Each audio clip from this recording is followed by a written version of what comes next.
Quiero saludar en esta parte del programa a Carlos Jornet. Él es presidente de la Comisión de Libertad de Prensa e Información de la Sociedad Interamericana de Prensa. Carlos, bienvenido. Gracias por acompañarnos. Hey, Dania, buenas noches y gracias a ustedes por interesarse siempre por estos temas. Bueno, informar no es delito, Carlos, pero la cifra de detenidos va creciendo en Venezuela y prácticamente en el transcurso de los últimos días, muchos de los periodistas que cubren la fuente política han tenido que resguardarse, igual que el liderazgo político. Sí, bien dices, informar no es un delito en una democracia, pero claramente es un delito para un gobierno autoritario o tiránico, diríamos bien, como es el de Nicolás Maduro. Claramente informar, opinar, disentir es un delito y se pena con delitos como el de terrorismo o el de fascismo, con una definición que claramente encuadraría muy bien para el propio Nicolás Maduro y para la gente que lo secunda, porque hablar de que fascismo es aquello que denigra la democracia, que alienta la división, que alienta la violencia, bueno, es claramente lo que está pasando hoy en Venezuela desde la cima del poder político, ¿no? Lo que ha ocurrido en las elecciones del 28 de julio y todo lo que vino después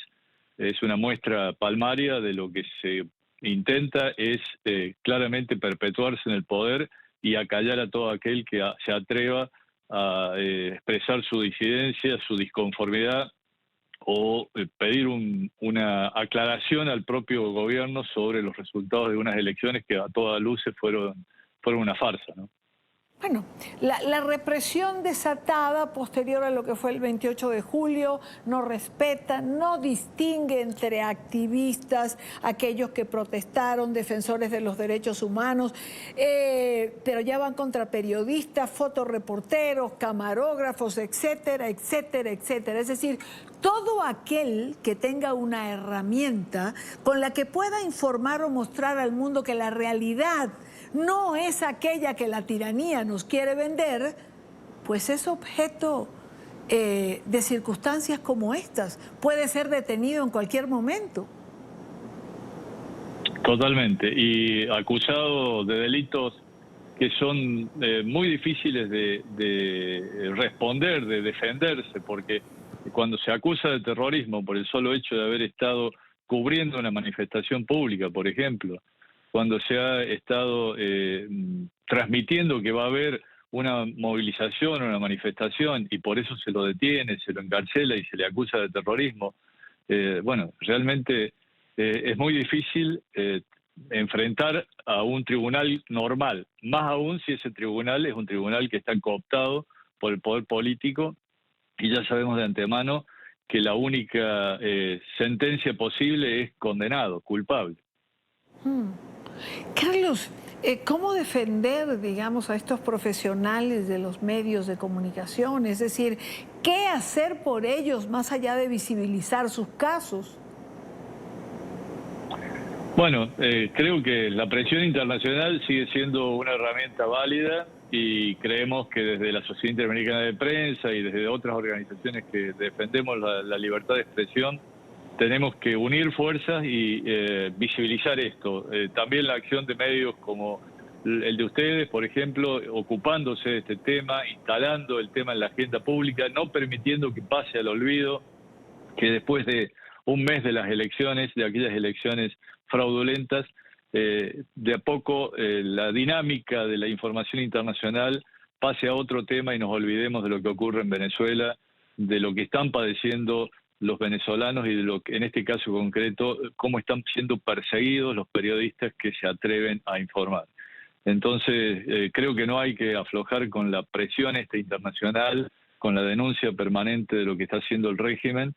y de algún modo, bueno, hay presiones que empiezan a dar resultados. El hecho de que se haya postergado, al menos por algunos días, el tratamiento de la ley esta antifascista, me parece que es una buena señal. Ojalá que realmente esa ley no termine siendo sancionada, porque realmente es una forma de perseguir claramente ya no solo a aquel que informa a través de medios tradicionales, de la web,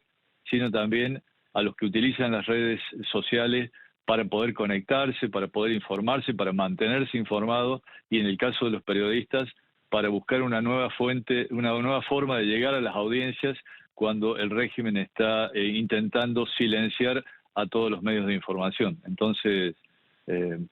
tenemos que seguir trabajando en esa misma línea, seguir denunciando lo que ocurre y presionando al régimen para que realmente acepte el resultado de las elecciones, para que inicie un proceso